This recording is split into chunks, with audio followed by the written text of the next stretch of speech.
thank you for taking time out of your very busy day, Tiffany, to talk with us about you. And what I'd like to do is, I'd love to start with people's foundations. Your parents, grandparents, mentors, champions, and things of that nature. So I won't. I know some women don't want to mention their age, so that is fine. But if you could just talk about, if it's okay, talking about, sort of where you grew up, and about, the people that were important to you in your life. Would that be all right?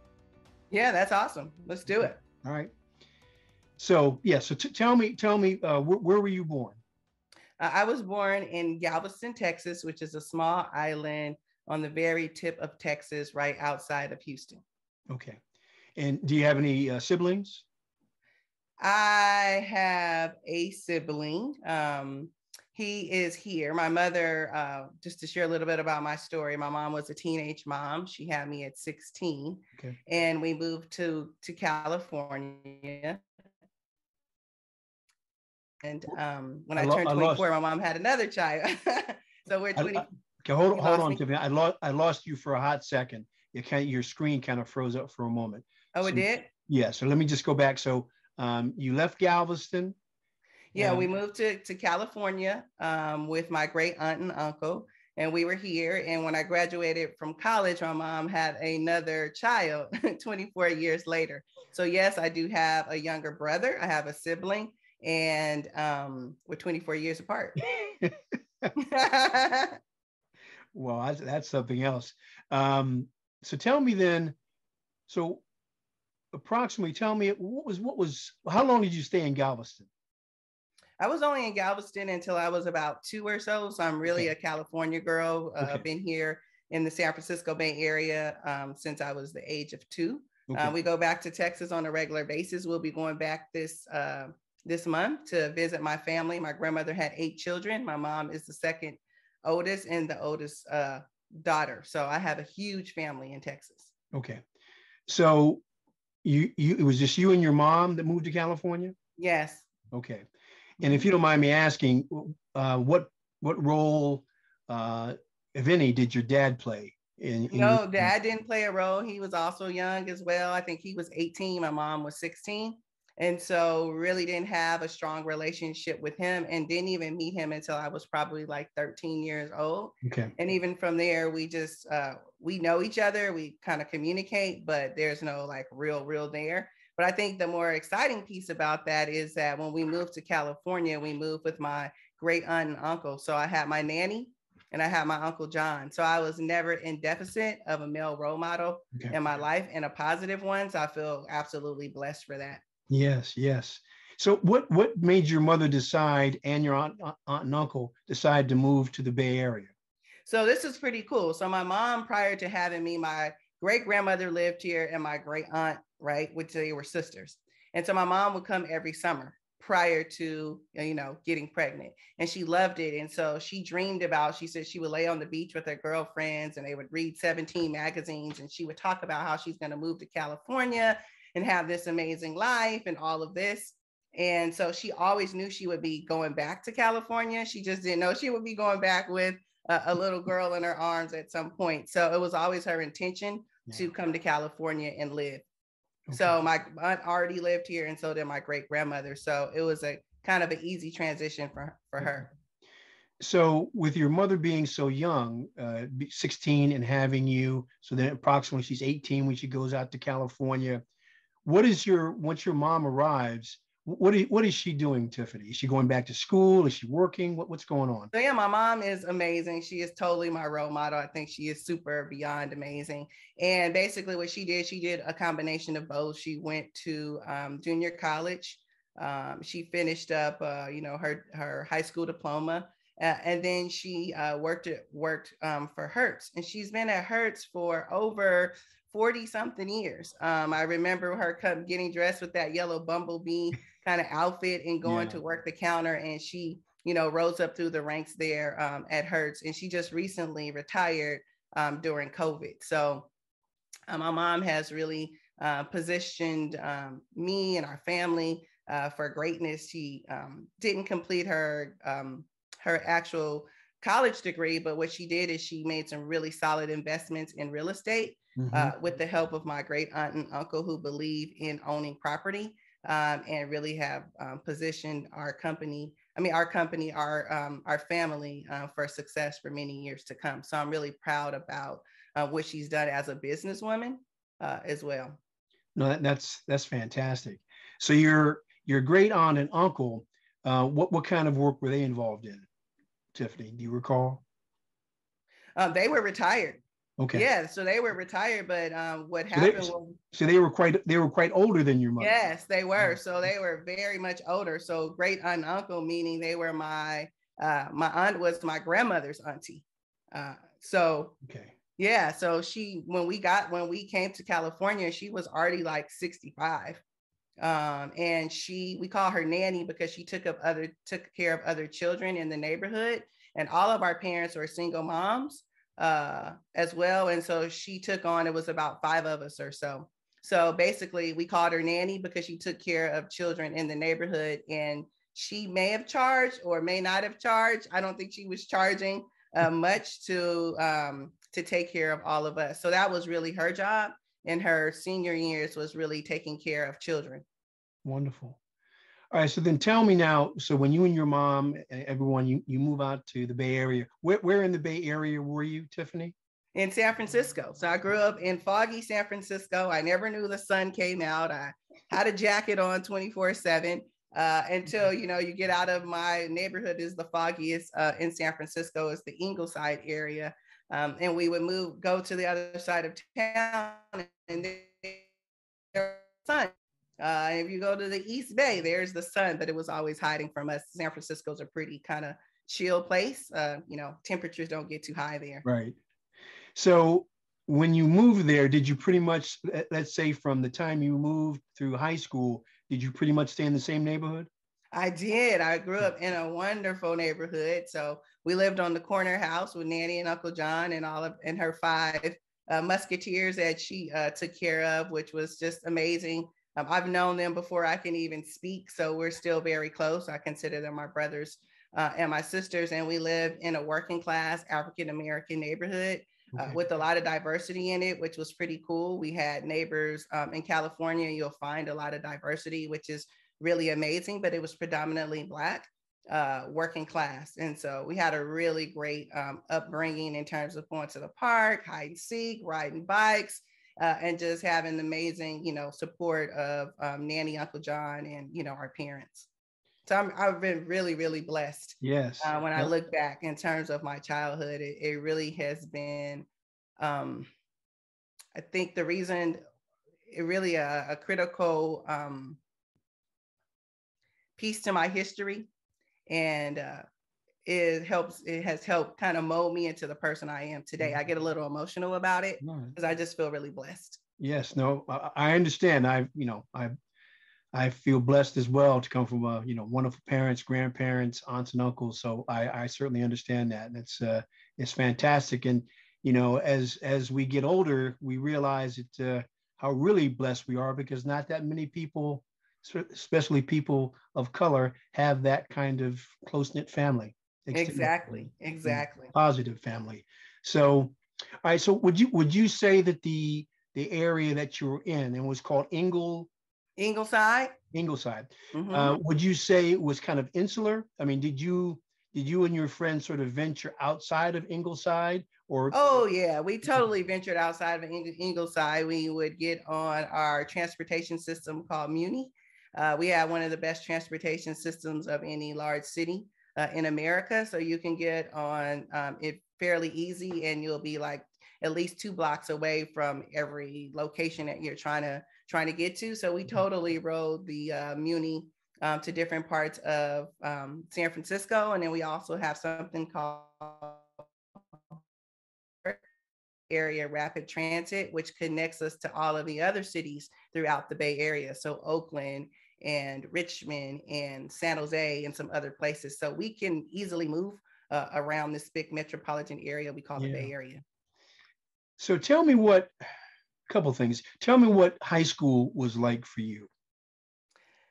High school was interesting. So I'll give you a little insight before I started high school. So my mom had met a really amazing gentleman by the name of Richard Lawrence, and they got married. Richard adopted me. My previous last name was Lawrence prior to getting married. He is an executive in the transportation space, and he had moved down to Monterey, California to take an opportunity. Well, he came back. He was coming back for his dream job here in San Francisco. And on the way home, he had a tragic accident and he was killed tragically in a car accident, and he was only 32 years old. So that was a big blow to my mother and I. So once school started, I was scheduled to go to a very prominent all-girls school called Mercy in San Francisco. But I told my mom, hey, I really don't want to do that anymore. I just want to go to this other school called McAteer. It was a public high school. So my mom gave me the opportunity to do that. I did go there. And after the 9th grade, my mom was like, no, you're going to Mercy. And so 10th grade year, I went to Mercy and graduated from Mercy High, which is a very prestigious all-girls school here in San Francisco Bay Area. And what made your mother decide 1 year was enough? When she was getting phone calls like, hey, Tiffany wasn't in this class or that class, someone had told me, I just like to keep it real, especially if this is for the young one. Someone had told me that 9th grade didn't count, but that's not true. 9th grade totally counts. And so I'd always been a pretty smart student and really great in school. So once they told me that, I kind of started trying to work the system. My mom's like, oh, no, you're going to the school where you've tested to get into, that not many girls of color even went there. There was only 17 girls out of a population of 600 that even went to Mercy. So it's very exclusive. So I'm really glad that she took control and put me in that environment, because it actually was a college preparatory school. Okay. And so I was very much prepared for college when it was time, and really had some great experiences there. So tell me then, at Mercy, in terms of, you said there were 17 girls of color out of 600. Any issues in terms of race?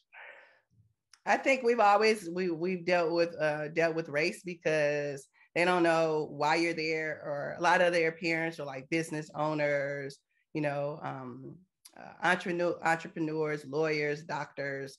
Our parents just worked hard for us to get there. They were working class people. And so there was always that kind of disconnect. And like you said, straight up racism of, why are you here? Why do you belong here? And so I'm always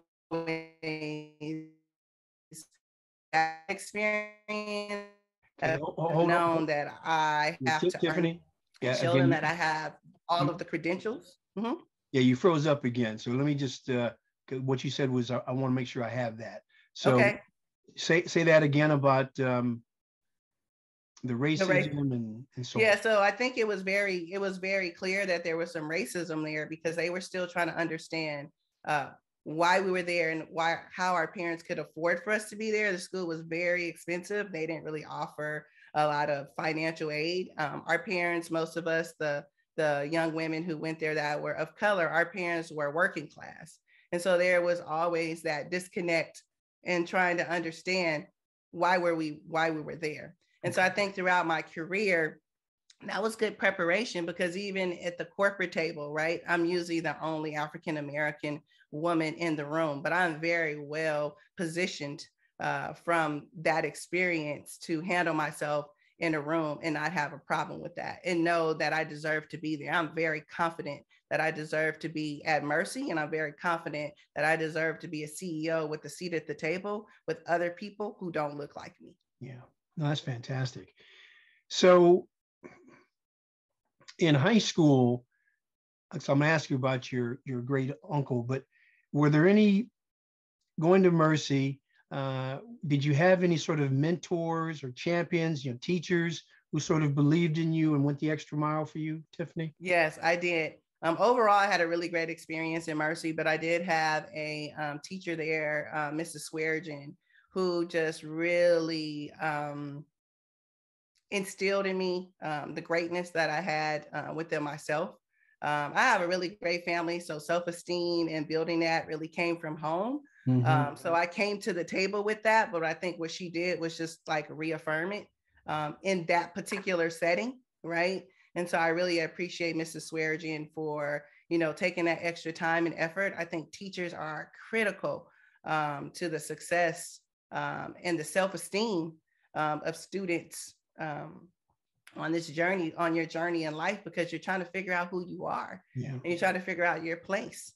And when you have adults that instill positivity into you, I mean, there's just nothing like it. And I think it can take you into the stratosphere. So between Mrs. Swearengin and my family, and another person that I just like to highlight who was a mentor to me, her name is Agnes Morton. She is one of the most amazing people on this planet. And she is really involved in the community.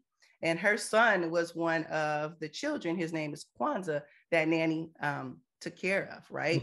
She was a public health nurse. And so a part of my upbringing has always been a part of giving back to the community, participating and leading rites of passages for the young women in our community, being a part of other community-based organizations for teens, and supporting others in our community. So we've always been focused on supporting the Black community and not just talking about it, but as young people, our parents put us in a position to actually do work in the community to have a positive impact. And so I think Agnes Morton definitely deserves to be recognized for her influence, not just with me, but just in Black communities in general across the Bay Area. Is she still living? She is, and she lives in Florida. She's 90. Wow. She's amazing. She's still doing that work at the age of 90. She's just doing it in her community in the Miami, Florida area. Wow, that's fantastic. So did you have any, at Mercy, were there any Black teachers? No. We didn't have any. I can't recall not one Black teacher that we had at Mercy, which is kind of the way of the world, right? It kind of reflects, unfortunately, kind of what corporate America looks like as well, right? So once again, I just look at it as preparation for the real world. Yeah. Well, I know, you talked about your mother being your inspiration, and, just how phenomenal she's still living, your mom? My mom is living. She is amazing. All right. So she still is. She's young. Young mom. So tell me then about the role of your great uncle, because again, you didn't have much of a relationship with your father. Tell me the influences he had on you, Tiffany. I absolutely love my Uncle John. That's what we called him, Uncle John. Everybody knows that. The influence that he had on me was just being this loving, kind person. Once again, realizing when I came to their home, he was older than my aunt, so he was probably about 68. Okay. And so he just kind of took me under his arms. He always showed me so much love, and just once again expressed to me the importance of education and all that he and Nanny would do to make sure that I had the best education so that I could go out and change the world. And what he did, I think that was most important that we have to continue to do in our families today, is that he told me stories about when he lived in Louisiana and being a kid and coming in a sharecropper. And that was basically still like a form of slavery, and all of the things that he went through, and all of the names that people that didn't look like would call him, because I don't want to use that name, and how it really impacted his life. But to see him go from being a sharecropper to us moving into their home in San Francisco that was owned, that not many African-American people can say today that they own that home. That home is still in our family right now. I feel like that's what he instilled in me, were those stories and that legacy in which for me to build upon and to just make future generations better. He wasn't highly educated. He was able to go to the 3rd grade, and my nanny was able to go to the 8th grade. And so the fact that they achieved what they achieved was just so powerful. And I just hope that every child knows that it's not where you come from, it's the effort that you put into it, and anything is achievable. If we could go from, having 2 people who that were sharecroppers moved from Louisiana to Texas to San Francisco, one of the most expensive places in the world, and own a home that is now valued over, $2 million. I think is a big deal. And I think it just lets us know anything is achievable if we put our mind to it. Yeah, that is extraordinary. That is extraordinary, Tiffany. So we talked about the legacy being important, and then I was going to sort of follow up with, because I'm not sure, again, in terms of what ages we're talking about here, what years, but did your mother, did your great uncle, your great aunt, in terms of race in America, having those discussions about, where you fit in as a person of color, and again, you talk about the legacy and so on, but do you remember having those conversations, Tiffany? Absolutely, every Thursday night, and sometimes other nights, right? Because why every Thursday? Every Thursday night, we came together as a family. We played dominoes. We had a gentleman, Adam. He was our insurance guy, but he totally loved Nanny and Uncle John. So he came over every Thursday. We played dominoes. We talked about current events. We talked about, having those discussions about where I fit into the world, but just where we fit as human beings and as people of color in America. And I'm very opinionated, and they let me have that opinion, but I also had to support it with data and facts. And so we weren't just having conversation for conversation's sake. I knew I had to come, with my data and my research on why I was putting out, sharing my opinions and how I could substantiate that. And so that to me was like one of the best days ever. That's why I said Thursday night, where we had those conversations. We talked about what it meant to not only to just be a woman of color, but also, men of color and what they have to go through, in this world as well. So we definitely had those conversations. They were actually encouraged. And I just believe my foundation is why I'm here today as a CEO of an organization. And what I talk about with my family and my friends, which I think is the game changer for me, was not just about self-confidence, but what my nanny taught me was self-esteem, how to love myself, how to believe in myself when no one else believes in me, that I have to dig deep, right? We all have to dig deep and believe in ourselves and know our capabilities.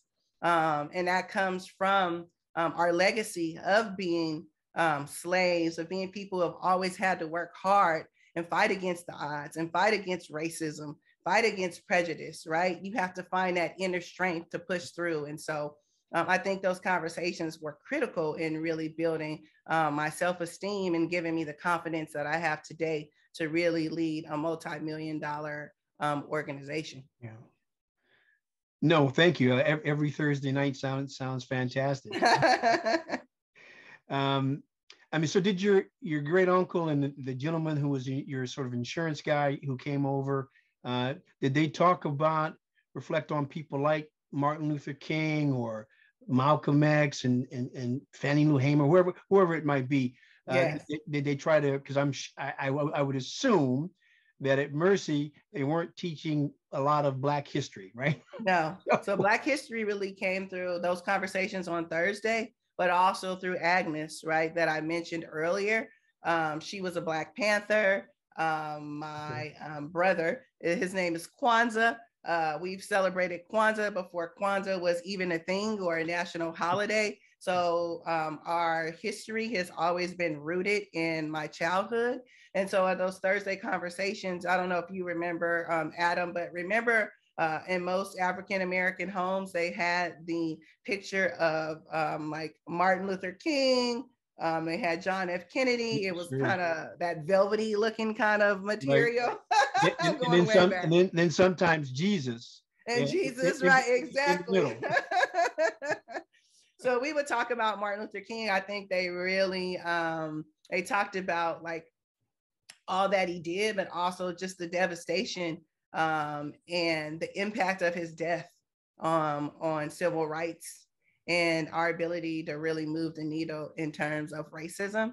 And they felt like that was really a tough time in history when we really lost him, because there was so much momentum around what we could do.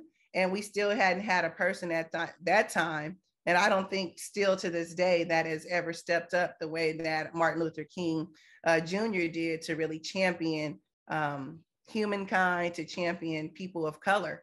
And so I felt like it was something that was kind of like a little sore spot for them in history, and hoping that we could find, or there would be another person that would rise up to the challenge to really help lead the effort around civil rights and, eliminating racism. So let me ask you this. During your high school time, did you ever have any of your white friends ever come over on Thursday nights? I did not. I did not have any of my white friends come over on Thursday nights. I felt like it was just our thing, okay, and a safe place for us to have a conversation about things I couldn't have conversations about in that particular setting. Okay. And I would bring stuff from school that, issues or things that may have, arose in school, and I would bring it to the table to have discussion about. But I felt like it was just our family time, and so I didn't share that with them. So, all right. So Mercy is a college preparatory school, and had other members of your family gone to college, Tiffany? Yes. So my inspiration and my role models were two of my aunt and uncles, my mom's siblings. My uncle Larry, he graduated from North Texas State, and he sent us his graduation picture. So it was always on the mantle. And I always said, I'm going to be just like him. I want that cap and gown. And then I have another aunt, her name's Deborah Chapman, and she also graduated from North Texas State University. But prior to that, no one else had graduated from college. And then I was kind of like third in line after. So really trying to lead the way for the rest of my, 25 first cousins. And I think I have about 35 second cousins. Okay, wonderful. All right. So, you're going to college. I knew that when I was 5, Adam. My mom is very adamant about college. It's not really an option. And I have a 9-year-old, and it's not an option for him either. All right. So where do you decide to go? I decided to go to San Diego State. Okay. It was still local. Nanny and Uncle John were still living. I wanted the opportunity to come back and visit them and check in on them. We were super close. So that was a big deal for me, moving away from home and moving away from them. Such a big deal that I really I stayed there for a semester, and I decided to move back home. I knew they were getting older. They were having some health challenges, and I just didn't want to spend 4 years away. I wanted every single minute that I could get with them. And so I moved back home to the Bay Area. I went to San Francisco State, graduated from San Francisco State with a BA in communications, actually in broadcast communications. I actually wanted to be a sports broadcaster. Okay. From there, also, I had a childhood dream of being an attorney. So I combined those two together and said, hey, I want to be a sports attorney. So I then went to law school. I went to Thurgood Marshall School of Law. Also went there, went for the orientation and listened to everything that law school was going to be. And I said, I don't think I want to be in the library that much. I don't think this is for me. And that's what the whole speech was about. If this isn't for you, don't embark on this. So I made a phone call to my mom, my wise mom. And I said, Mom, I have something to tell you. She said, what's up, kiddo? I said, I don't think I want to be an attorney. I know you spent money for me to take all these tests. I know I'm here at school, but I just don't feel in my heart that this is my passion and what I want to do. And my mom is so amazing. And her response to me was, oh, I was just waiting for you to call me and let me know. I know it was a childhood dream, but I know when you're passionate about something, and I wasn't quite sure that you were passionate about it.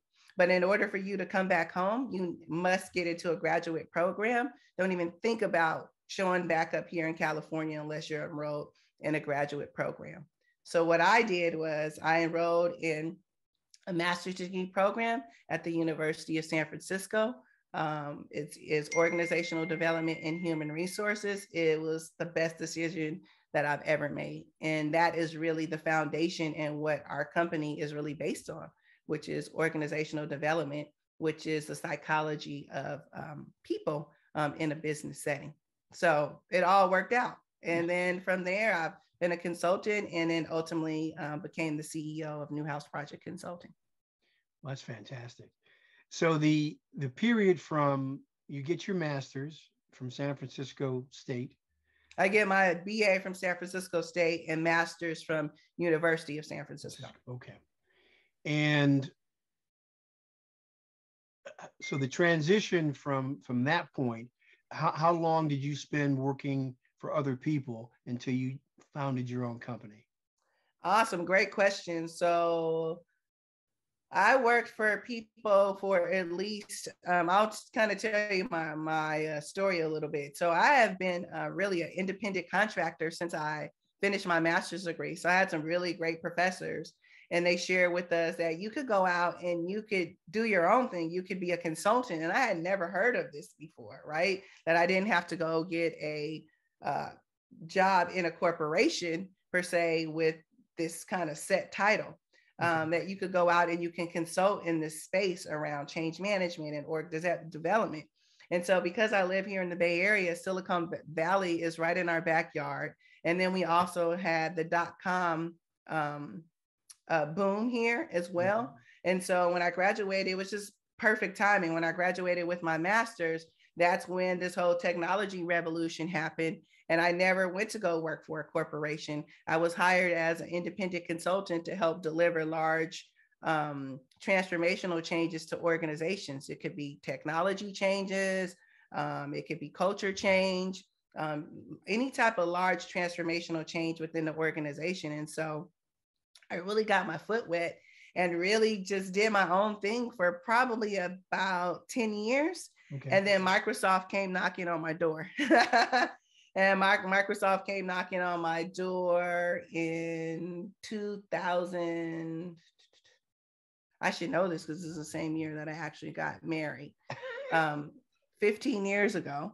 Okay. And they came knocking at my door and asked if I would move to Redmond, Washington to become a senior director for their sales and services organization, which is their second largest business at Microsoft. I think it generates about $3 billion. And so my responsibility there as a senior director was to deliver, lead large transformational change, new programs and new products for that organization. So I worked for Microsoft for a few years. After I did that, go ahead, Adam. Now I was going to ask you, so now, was that as an independent contractor as well? That was my first time. That had been the first time that I took a permanent job. Okay. And I couldn't pass it up. It was Microsoft, right? They threw the money. They paid for us to move there. I mean, I had stocks. I mean, it was ideal, right? Yeah. And it really gave me an opportunity to do something different outside of the consulting work. And so I was there at Microsoft for about 3 years. Okay. And you made me asking, so why not longer? Because at that point, my husband and I decided we would love to, be parents. And we decided we wanted to move back to the Bay Area where we had our network and my parents were here for support. And we moved back to the Bay Area to work on our long journey of having our son, Jeremiah, who is now 9 years old. Wonderful. So tell me, what does that mean? When you moved to Microsoft, you talked about transformational changes, cultural transformational changes. What does that really mean? That means, in the case of a Microsoft, they have different programs and different ways, since I was in the sales organization, on how they wanted to sell their software. And so basically at Microsoft, they would go in and they would sell Windows and sell the software, but then also you have to sell the service that goes along with that. And that service wasn't coupled together. And so basically they wanted to couple those together, where we went in for one sale with the client to say, hey, here's your software, but then also here's your service package. And we wanted to come in as one collective, cohesive group. And so I was responsible for developing a program that would do that, rolling that out across really the world. Some other transformational changes look like, hey, we want to move away from one particular software to another software. Okay. Or, hey, we've just had a merger or acquisition or divestiture in an organization. And now we have to figure out, how do we integrate all these people? How do we integrate the processes? How do we integrate the technology? And so it is our role and our services at NPC that we support organizations through that transformational change and helping them develop the strategy, Adam, but also execute and measure that strategy as well. Okay, no, thank you for that, Tiffany. I hope that was helpful. Yes, no, thank you. So you leave Microsoft around what, 2010 approximately? Yes, okay. And decided we were going to be working on having a little one. Excuse me. And do you decide, so in terms of work, so do you go back to your independent contracting? I did. I went back to doing independent contracting.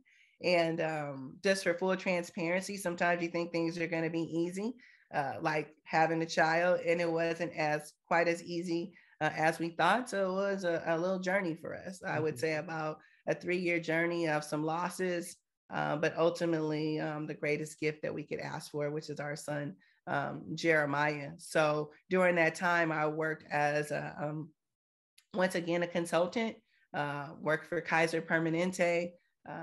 As a consultant, once again, rolling out large technology implementation to over 250,000 people across the country. And then when I got pregnant, I was actually working for AAA, and they had just done a divestiture, which means they separated from their parent company. And we had to bring them up as their own organization with their own culture, people, process, and technology. And so I was the lead on that effort as well. So I have sort of 2 questions. One, what year did you start your own company, Tiffany? We started our company 2014. We started in 2014, 1 year after my son was born. Okay. So you're an independent contractor for some very huge companies. You work for Microsoft, and you're learning this space and growing. When you sort of reflect on it, Tiffany, were there any again, mentors or champions who sort of helped you? And what was this space like for a woman of color? Is it the space of kind of like transitioning from being a consultant into a CEO? Is that Adam, your question? Well, yeah, the first question is, in terms of people who are there any individuals, professionals who are assisting you in your learning, and who really believe, again, they're mentors, they're champions in any of these organizations, even as an independent contractor, who sort of really believe in you? You have any of those? Absolutely. I would start with actually really my colleagues, because and those that kind of reported into me on these other initiatives. And so I had never thought about, I wasn't thinking about opening up my own company or being the CEO of my own company. But they would say things to me like, when you start your own company, I'll come work for you. I'm like, I'm not thinking about starting my own company. So it was just, when I reflect back, I remember my colleagues, and I remember some of the executives, mentioning that to me, but I really didn't take it seriously because I was a consultant. I was doing very well financially. There's no need for me to do this work, even though I knew I could do it. And I would say a lot of my colleagues, and then also my mom, like when I would have issues and different things going on in corporate America, I would call her and tell her what was going on.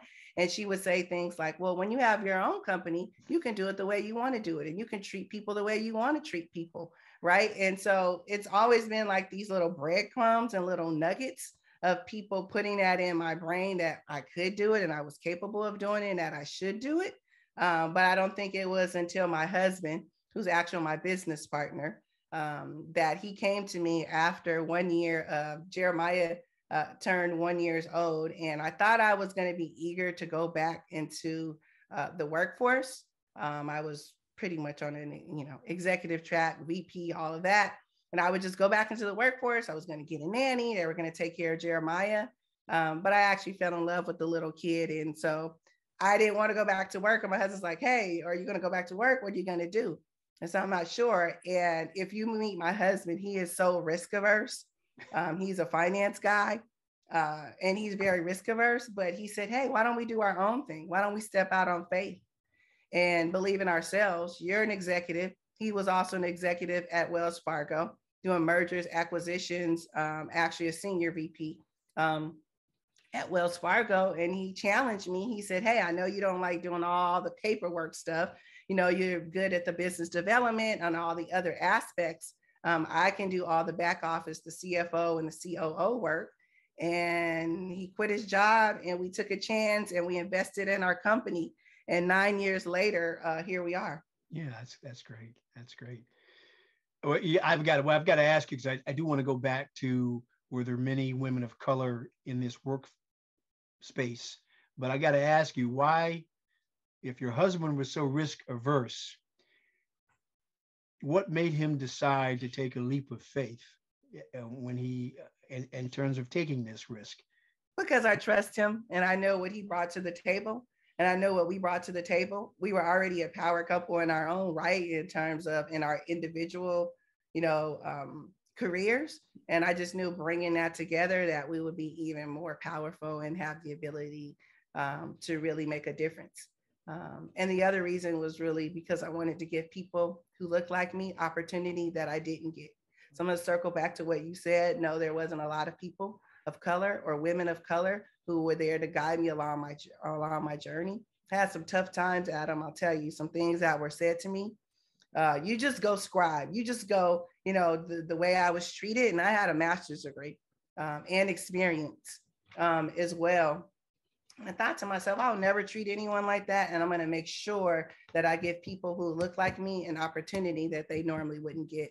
And so when the days get tough and I ask myself, why am I doing this? Then I look up to the heavens and I say, why am I doing this again?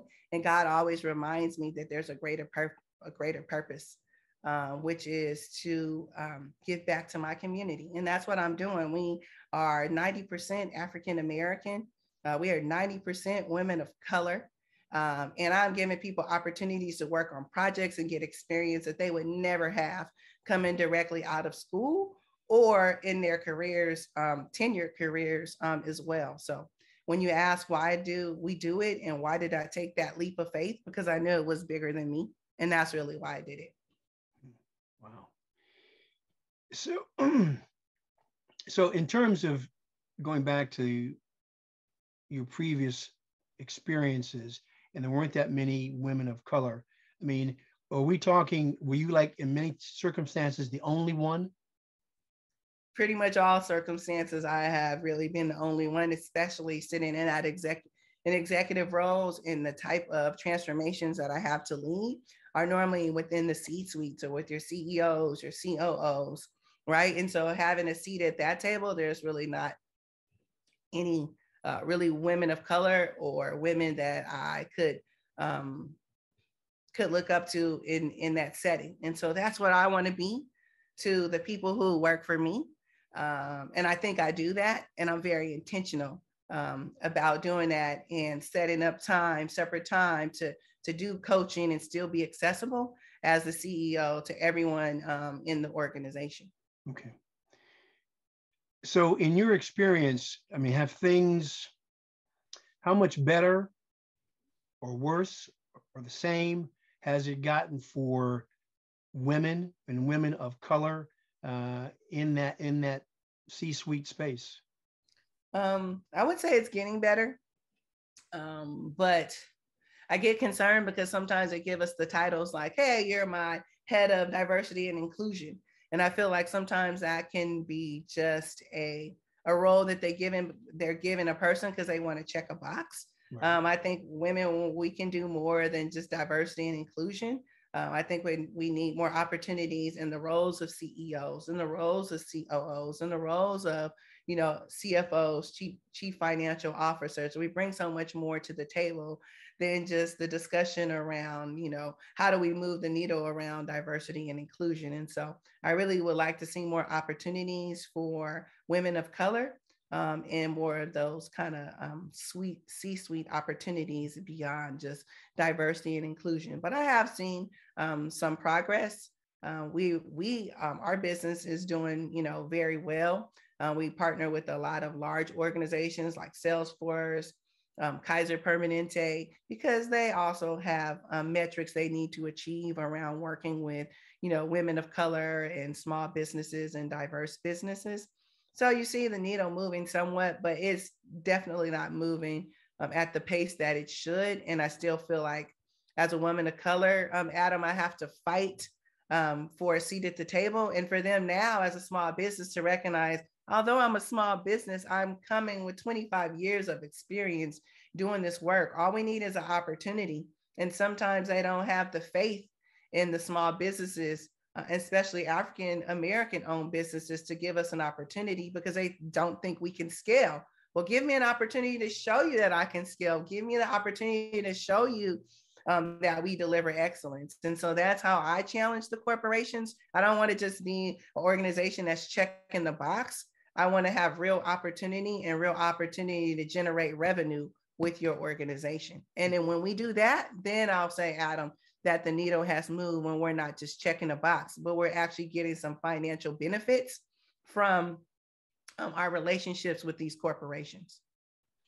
So I guess this might be a loaded question, but I guess in an ideal world, because you just talked about diversity and inclusion and checking that box, in an ideal world, you shouldn't have a diversity and inclusion component to your company. Right.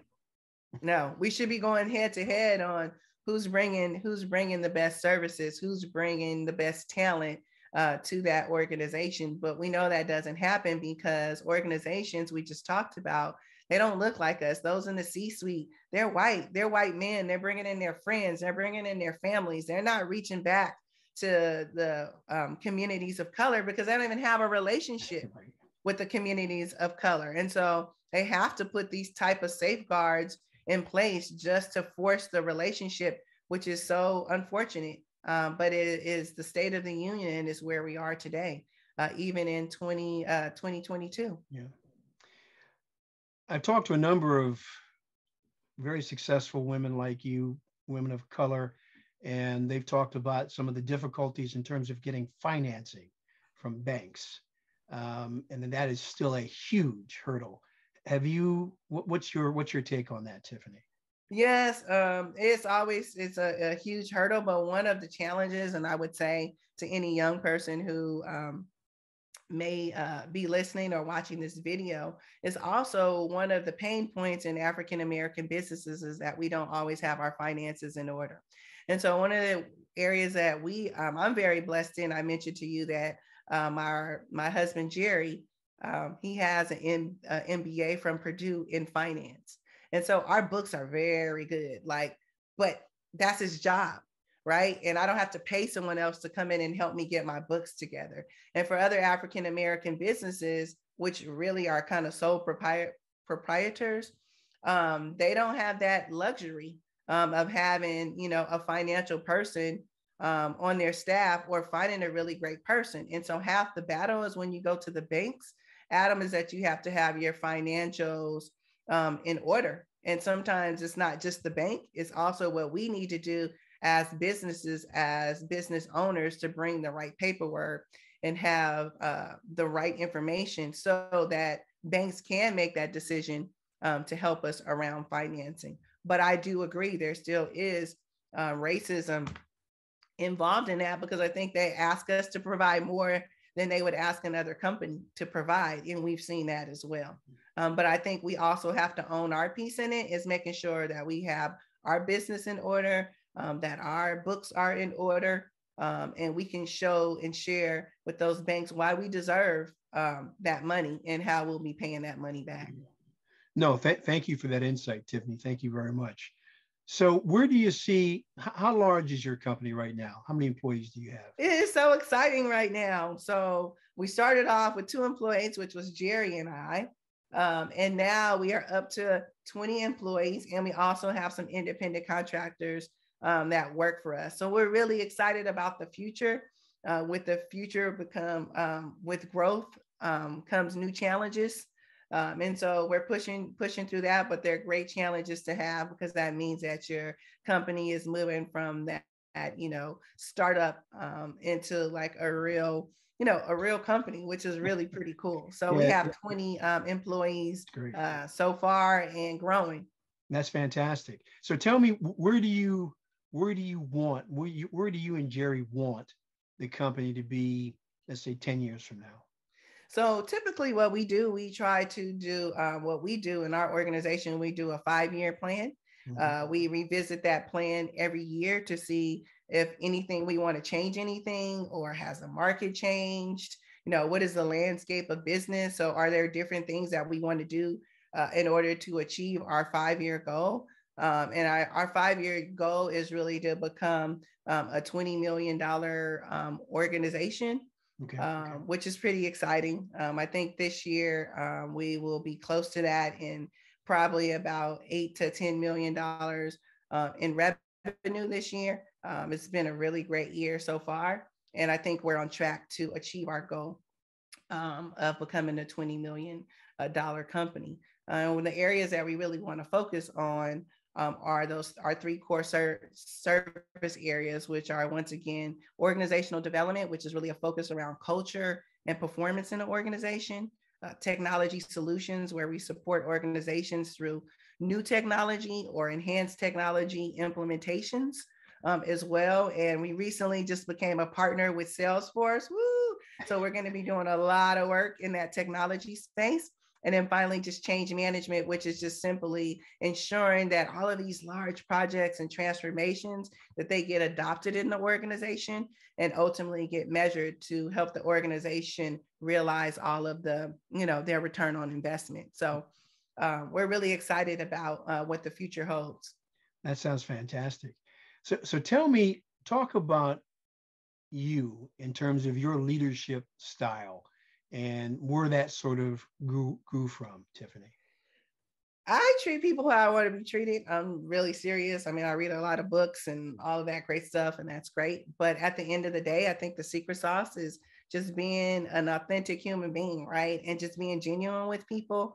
The smile that I have, I've had this all my life. I am just so blessed with my life and grateful. And I'm always pretty much have a pretty good disposition. I have my days, but I think that really is my leadership style, is to just be a human being and understand that it's not always about business first. It's about understanding my employees and getting to know them on a personal level. So understand some of the challenges, some of the opportunities, some of their goals and their dreams. So when we have opportunities in the organization, I'm not just, slating them into open opportunities, but I have an understanding about where they want to go and supporting them to help them reach their dreams as well. And so I really feel like I serve as, a mentor. I do drive hard. I'm very much a type A.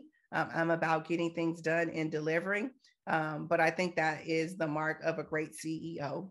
We have to be both visionary, but we also have to be about, delivering and executing. So I would say my leadership style is one of collaboration, one of authenticity, and most importantly, one of caring. Because even as a young child, I've always cared about people, and not just people who look like me, but I've always been infatuated with just humankind and human beings. And my mother always taught me that my main job in life is to be a good human being. And the second part is, all these other things that I'm doing, going to college and all of that. But our first goal in life is to be kind to each other and to be a good human being. And so I think that I incorporate that into my leadership style. So if you were addressing high school kids, junior high school kids, kids of color, young women of color, obviously business is not taught in school, high schools, and their career paths. One of the things we're trying to do is showcase different career paths, obviously successful people, but also, letting kids know that there are other opportunities out there. Tell me some of the advice you'd want to give to either your younger self or to those high school, junior high school kids about trying to achieve their dreams and sort of breaking the mold. I think that's an amazing question. And I just wanted to give you a little bit of backdrop. My transition, when I was working in college, as well. I actually taught at an elementary school to kind of, while I was going through this whole process of trying to become an attorney. Also taught at junior high and also high Okay, school level. okay, hold on, Also Tiffany. I lost you work again. in some of the. Tiffany. Oh, I lost okay.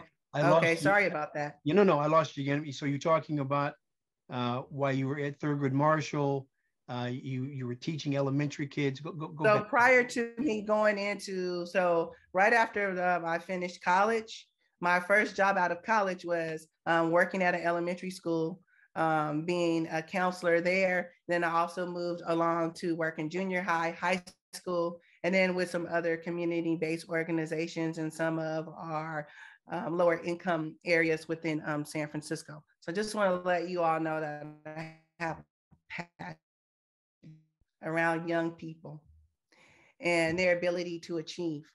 And what I would say is believe in yourself. Start with inner first, which is that whole piece around self-esteem, and believing and knowing that you can do anything that you set your mind to is definitely achievable. I would say find the right people who want to support you, be around positive people, people who are looking to achieve and do the things that you want to do. Seek out mentors, which I think are very important. And just because they don't offer business classes in school, we've had to do this all our lives as people of color. We have to go out and we have to seek those other resources that are available to us that they're not going to give us in a school setting. So a part of this is also going to be on you, young people, to go out there and see what resources are available to you. And if I can be of any help, or if anyone would like to reach out to me and ask any questions or anything like that, I will be more than willing to have conversations. But I think that's the most important thing, is that belief in self and seeking out additional resources beyond what is offered in the school setting to help us achieve what we're looking to achieve, and to achieve our dreams. And don't let anyone ever tell you that it's not achievable, even if you're the only person in that room, whether it's in school or it's on the boardroom. You deserve to have a seat at the table. Yeah. No, well, thank you, Tiffany. And I'm just going to ask, if I can, one last question. We talked about the state of women and the future of women of color. How do you see, same question, but dealing with people of color? Are you optimistic about where we're going in terms of race relations in America, Tiffany? I'm a little concerned. I will be honest with you. I think at some point I'm always tried to be optimistic, but the state of the union and where we are today gives me great concern about the future. And I believe in the power of education, because there really is going to be a divide economically and educational wise as well. We have to go and we have to get our education. Is going to be the only thing that's going to really help us as we continue to go through many of the challenges that we have and we have seen over, I would just say, over these last 5 years. I think things have gotten really bad as far as race relations in America. But I think we have to continue to get our education. Remember, back in the day, that's what the slaves did. That's why we are where we are, because they continue to educate themselves. And that's going to be the great equalizer, I believe, is us being able to get the education that we need. And I mean college education, going beyond high school education, and give us the opportunities that we so deserve. But without education, they will not even give us a seat at the table. They will not even have a conversation with you. So I think that is so important. So short answer, I'm not very optimistic about where we are right now. I hope things change.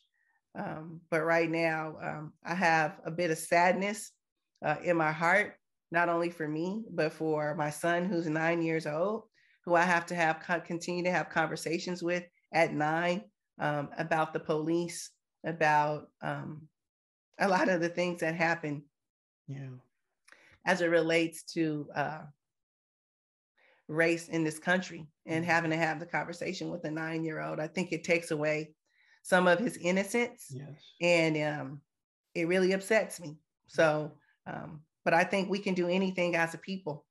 And I'm optimistic about what we can do as a people. I may not be optimistic about race relations, but I'm very optimistic about the power of African-American people and women as well. So I'm encouraged about the future. Well, Tiffany, it's been an absolute privilege to get a chance to talk to you. You're inspiring, your faith, your belief, and all of the great stories and inspirations and the foundation that you've had is fantastic and incredible. What a truly blessed person you have been and continue to be. So again, thank you for sharing these wonderful stories. And I look forward to getting a chance to talk to you again. Awesome. This was really great. I really appreciate it. And I just want to say, from day one, when you told me what you were doing, I just think it's so important. The work that you're doing is so critical, because it would have been awesome. And my husband and I talk about this. We get emotional a lot around here, but it would have been awesome to have someone come to our school, or have a video, or someone share about their experience and how they have achieved, and they look like us. Yes. Right. And we need that. And so I'm just really inspired by the work that you're doing, and just continue to let us know how we can support you.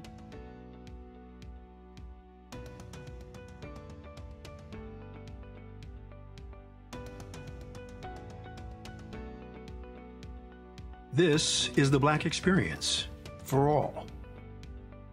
If you like what you hear at the Black Experience, please consider clicking on the join button to support our nonprofit.